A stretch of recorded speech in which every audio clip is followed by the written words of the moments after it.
sou a Carol Nogueira e esse é o Item Mais da CNN. O presidente do Supremo Tribunal Federal, ministro Luiz Fux, e o presidente do Senado, Rodrigo Pacheco, se reuniram nesta semana. O objetivo? Discutir a relação entre legislativo e judiciário. O gesto foi uma tentativa de superar a tensão que se instalou entre os poderes da República. Em um novo capítulo da crise institucional, na semana passada, o deputado federal Domingos Sávio, do PL de Minas Gerais, começou a juntar assinaturas com o apoio da liderança do governo na Câmara para uma proposta de emenda à Constituição que permitiria ao Poder Legislativo revisar decisões do Supremo Tribunal Federal. Integrantes do Supremo Tribunal Federal viram na proposta de emenda à Constituição que permitiria ao Legislativo a possibilidade de derrubar, revogar medidas decididas pelo Supremo uma ação orquestrada para desgastar a Corte. A avaliação dentro do Supremo Tribunal Federal é de que esse projeto do deputado Domingos Sávio, que ainda está tentando coletar assinaturas dentro da Câmara para, de fato, protocolar a proposta, entra no rol de ações que estão em curso não só para atacar o Supremo Tribunal Federal, mas, acima de tudo, colocar em xeque, colocar em dúvida a própria democracia. O histórico de embates entre Supremo e Poder Executivo nos últimos anos incluiu também momentos de atrito com o Congresso. Um dos mais recentes foi a condenação do deputado federal Daniel Silveira a 8 anos e 9 meses de prisão. Essas expressões utilizadas pelo denunciado acerca dos seus atentados às instituições democráticas e à democracia hoje estariam caracterizados em qualquer país do mundo como uma liberdade de expressão que encerra uma verdadeira anarquia criminosa.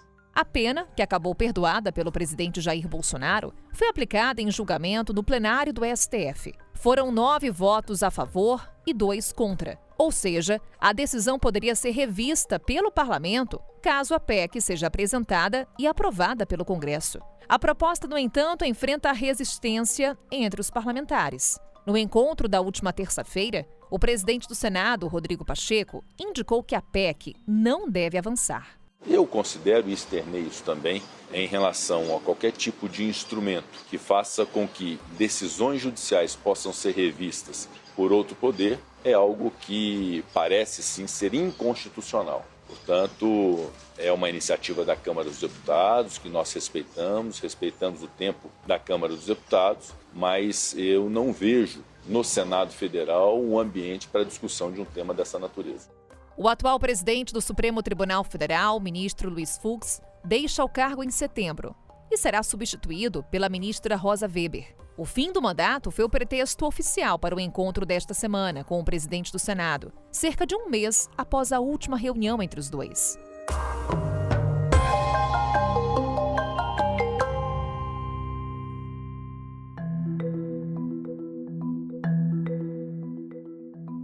Falamos mais sobre a relação entre os poderes com a nossa analista da CNN, lá em Brasília, a Carolina Brígido. Carol, minha xará, muito bom te ter aqui no Item Mais. A gente está se falando agora todas as noites, mas é sempre prazeroso ter mais tempo para a gente abordar os assuntos com profundidade aqui no Item Mais. Bem-vinda. Oi, Carol, tudo bem com vocês? Espero que sim. Que bom encontrar vocês aqui em mais essa plataforma da CNN.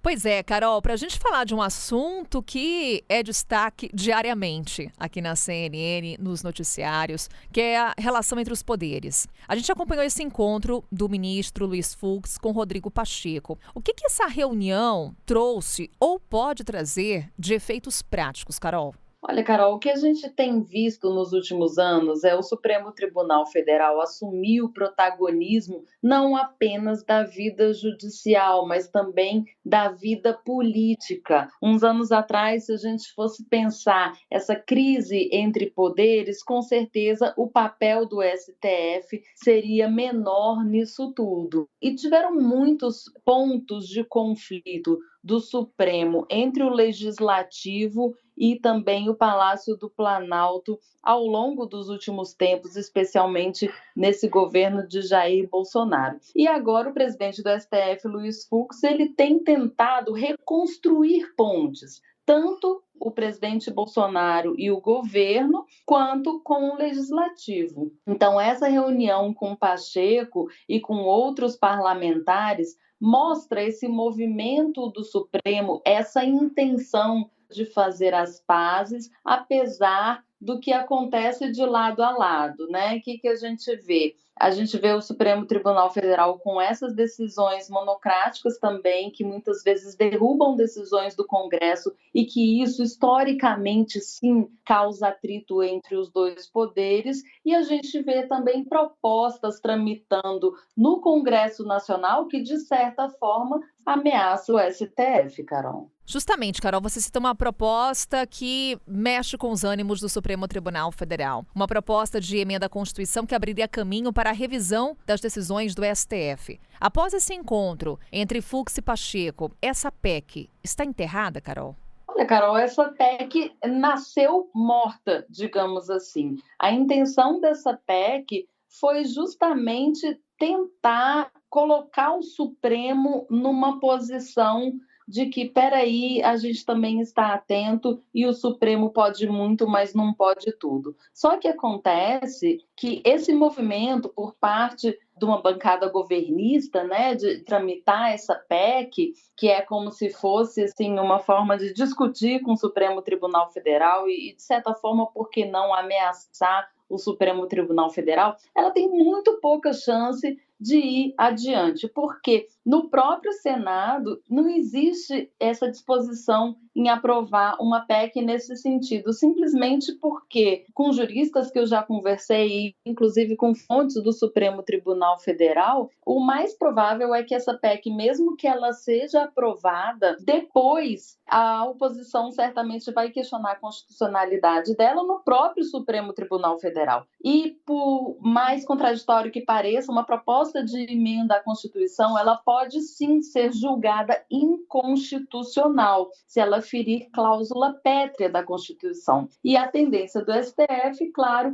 é derrubar essa proposta de emenda à Constituição, porque é interessante a gente pensar que muitas vezes as pessoas criticam as decisões do Supremo Tribunal Federal, mas como se diz muito frequentemente no próprio STF, o Supremo ele tem sim o direito de errar por último. Ele é a última palavra do judiciário brasileiro. Ele é o topo da estrutura do judiciário. Então, se o Supremo decide uma coisa, não tem muito como questionar, a não ser que seja ao próprio Supremo Tribunal Federal. E o Supremo, o topo do judiciário, vai passar por mudanças, Carol, agora em setembro. Sai Luiz Fux, entra Rosa Weber no comando do STF. O que essa mudança traz de sinalização sobre o futuro da relação entre os poderes? Lembrando que também temos eleições para o Legislativo e para o Executivo. Carol, muda muito, porque de acordo com o perfil do ministro que preside o Supremo Tribunal Federal, a condução do posicionamento público e também interno do judiciário e da própria corte fica muito diferente. A gente vê que o ministro Luiz Fux ele tem sim uma interlocução com o meio político. Antes dele, quem presidia o STF era o ministro Dias Toffoli, que tinha ainda mais interlocutores no meio político, tanto no governo Jair Bolsonaro quanto no legislativo. Então, assim, de certa forma, entre a gestão Toffoli e a gestão Fux, houve uma mudança, porque o ministro Dias Toffoli ele se reunia privadamente com esses agentes públicos. Existiu até um episódio em que o presidente Jair Bolsonaro foi comer uma pizza na casa do então presidente do STF, Dias Toffoli. E isso, quando o Fux assumiu, ele disse, ok, eu vou ter uma boa relação institucional com os poderes, mas essa relação não vai ser mais pessoal. Então, a gente já viu, por mais que não pareça que seja isso, o Supremo saiu sim um pouco do foco político entre a gestão Toffoli e a gestão Fux. Agora, entre a gestão Fux e a gestão Rosa, isso vai mudar ainda mais, porque a ministra Rosa Weber, além dela não ter interlocutores no meio político, ela é uma juíza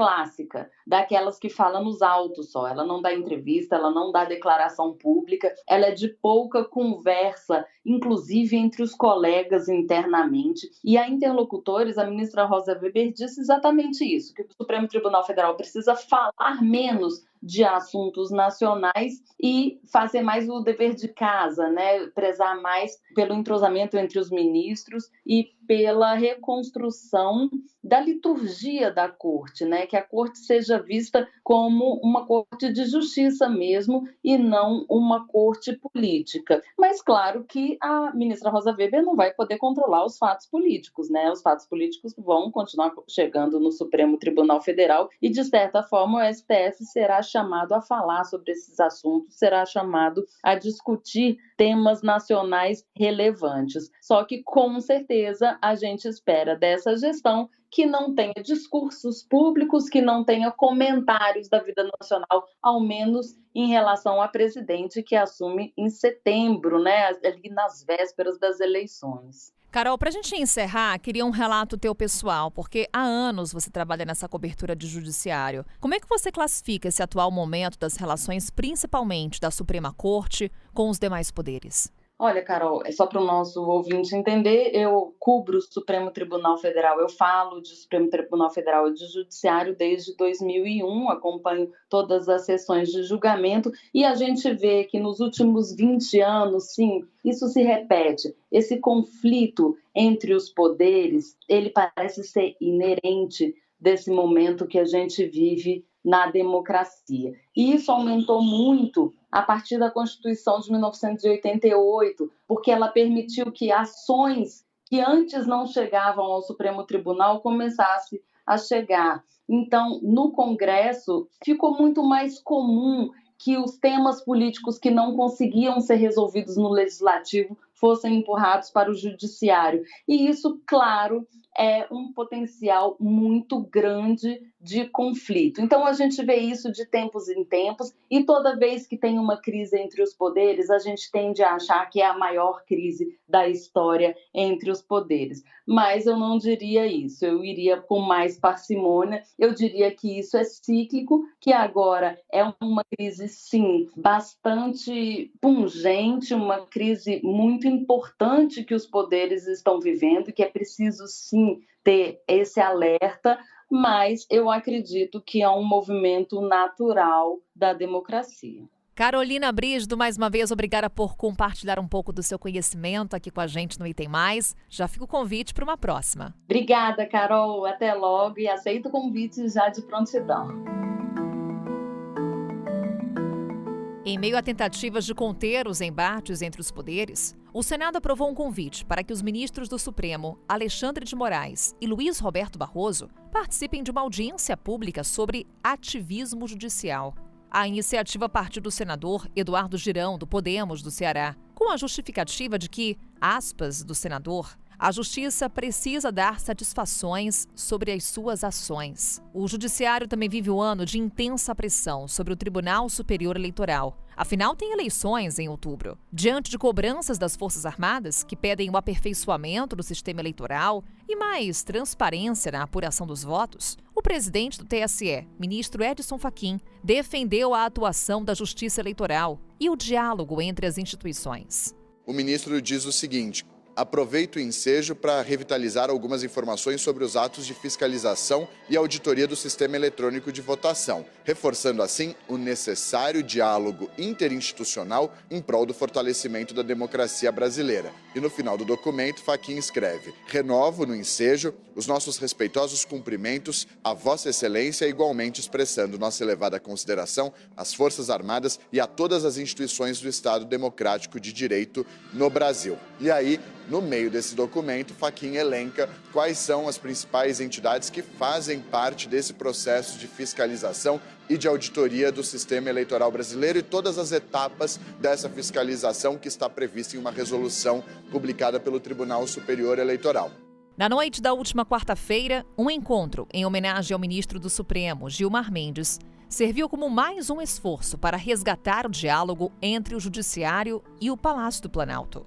Foi um jantar promovido por Arthur Lira, presidente da Câmara dos Deputados, na residência oficial da Câmara dos Deputados, com a presença, então, de ministros do Supremo Tribunal Federal e também parlamentares e o presidente Jair Bolsonaro. O que me relataram que, em um primeiro momento, Alexandre de Moraes e o presidente Jair Bolsonaro se cumprimentaram na entrada do jantar, mas cada um sentou de um lado da mesa, bem distante um do outro. E aí, no final do jantar, houve uma conversa entre ambos de 2 minutos, em que falaram sobre futebol, essencialmente, não muito sobre política. E aí houve uma brincadeira, porque na tabela do Campeonato Brasileiro agora o Palmeiras passou o Corinthians, e Palmeiras é o time do presidente Jair Bolsonaro e o Corinthians é o nome de Alexandre de Moraes. Mas pelo que me disseram, não se tratou de política. Alguns aliados de Alexandre de Moraes lembram que depois do presidente Jair Bolsonaro ter dito que havia uma espécie de acordo em relação, depois do 7 de setembro, naquela ligação feita por Michel Temer, na conversa entre ambos, de que o presidente Jair Bolsonaro disse que Alexandre de Moraes teria acenado com a possibilidade de arquivar o inquérito das fake news, que ele ficou um pouco ressabiado de ter uma conversa privada com o presidente Jair Bolsonaro, justamente pelo que sairia. Então essa conversa sobre os times de futebol foi acompanhada por um grupo de parlamentares. Foi um primeiro encontro, então, depois dessa acusação feita pelo presidente Jair Bolsonaro, e ocorre no momento em que a gente tem visto muitas trocas de farpas do Tribunal Superior Eleitoral em relação ao Palácio do Planalto. Então esse jantar teve também como objetivo, além de homenagear Gilmar Mendes, que faz agora 20 anos de Supremo Tribunal Federal, uma tentativa de melhorar o clima entre o Poder Judiciário e o Poder Executivo. Afinal, qual o impacto do tensionamento entre poderes para a nossa democracia? Sobre essa e outras questões, conversamos com Roberto Dias. Ele é professor de Direito Constitucional da Fundação Getúlio Vargas de São Paulo. Professor Roberto, muito obrigada por estar conosco aqui no Item Mais. Bem-vindo mais uma vez. Obrigado, Carol. É um prazer falar com você e com seus ouvintes. O prazer é nosso, professor. Vou lhe fazer aqui uma primeira pergunta que remete à última questão que eu trouxe com a nossa analista Carolina Brígido, que é a visão que o senhor tem desse momento. Como é que o senhor classifica a atual relação entre os poderes? Olha, Carol, as relações entre os poderes, tradicionalmente, são relações tensas, né? Ou seja, são relações de controle, por isso sempre uma certa tensão. Mas, sem dúvida alguma, a gente está vivendo nos últimos anos, né, principalmente a partir da posse do atual presidente, né, algo que vai muito além da tensão, que é, na verdade, uma tentativa de desgaste muito forte, principalmente do Poder Judiciário, que tem se mostrado, na segunda parte do mandato do atual presidente, como o mais importante, talvez, órgão de controle que restou, né, na nossa República. Então, me parece que, resistindo a essa ideia de controle do poder, que é exercido nesse caso, como eu comentei, pelo Supremo Tribunal Federal de forma mais evidente, o presidente da República tem atacado muito fortemente o Judiciário, em especial o Supremo Tribunal Federal, e mais recentemente também o Tribunal Superior Eleitoral, com vistas a desgastá-lo como uma forma de combater esse tipo de controle que é exercido num regime democrático. Por que chegamos a esse ponto, professor? Como é que também podemos amenizar esse desgaste que o senhor relata? Olha, a gente chegou a esse ponto exatamente pela intenção do presidente da República de não se submeter aos mecanismos de controle, né? A gente percebe que é um presidente que busca desgastar as instituições exatamente com vistas a reduzir esse tipo de controle sobre a sua atuação, como se num regime democrático existisse poder absoluto, e a gente sabe que não existe, mas ele então resiste a essa ideia de poder sofrer controles. Como combater esse tipo de atitude ou desse tipo de tentativa de desgaste das instituições? Me parece que só pelos mecanismos democráticos, ou seja, o judiciário tem que continuar exercendo a sua função com independência, com autonomia, como ele tem feito nos últimos tempos, e, obviamente, mantendo um diálogo aberto com as outras instituições, especialmente o Congresso Nacional e o próprio presidente da República, quando é possível. E a gente está vivendo esse momento de tensão elevada, de desgaste, professor, no ano eleitoral. Qual que é o impacto desse tensionamento para as eleições? É bastante grave, né, o que a gente tem vivido, e a tensão que tem sido cada vez mais intensa, né, ela tende a se acirrar agora nesse período eleitoral. Porque não é só contra especificamente o judiciário que o presidente se insurge, né? Como eu comentei, a visão que me parece evidente é a de que ele se insurge contra todos os mecanismos de controle. E ele também tem se mostrado como uma pessoa que desdenha do sistema eleitoral brasileiro, apesar de ser seguro e apesar de ser uma referência mundo afora. Então, é uma tentativa de, durante o processo eleitoral, né, no caso de eventual derrota, ele ter um discurso muito similar ao discurso que teve o então presidente norte-americano Donald Trump, né, nas eleições de 2020 nos Estados Unidos. Né, uma tentativa de desacreditar a democracia. Teremos eleições para o Executivo, para o Legislativo. Há pouco também lembrávamos que haverá uma mudança de comando no Supremo Tribunal Federal. E também teremos uma mudança de comando, professor, no Tribunal Superior Eleitoral, que vai ali gerir essas eleições. Sai Edson Fachin e o já eleito Alexandre de Moraes é quem vai tomar posse e comandar o tribunal durante as eleições. O que a gestão de Alexandre de Moraes pode nos indicar? No discurso, quando ele foi eleito, ele já trazia o grande combate às fake news, às milícias digitais. Ele que é o relator do inquérito das milícias digitais no Supremo Tribunal Federal. O que a gestão dele pode trazer de sinalização com relação ao comando da Suprema Corte Eleitoral? Olha, me parece, Carol, que a gente vai ter uma defesa muito enfática do regime democrático, das instituições democráticas durante a gestão dos novos ministros nas cortes superiores, em especial, especificamente, como você mencionou, do ministro Alexandre de Moraes à frente do Tribunal Superior Eleitoral.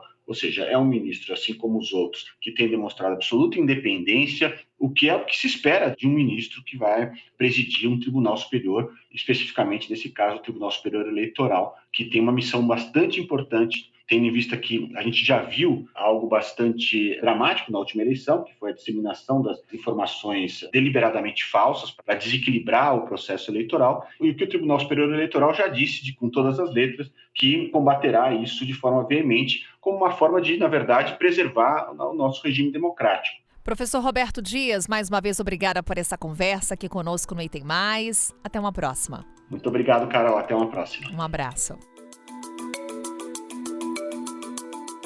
E assim encerramos esse episódio do Item Mais, mas na segunda-feira estamos de volta com outro assunto. Até lá!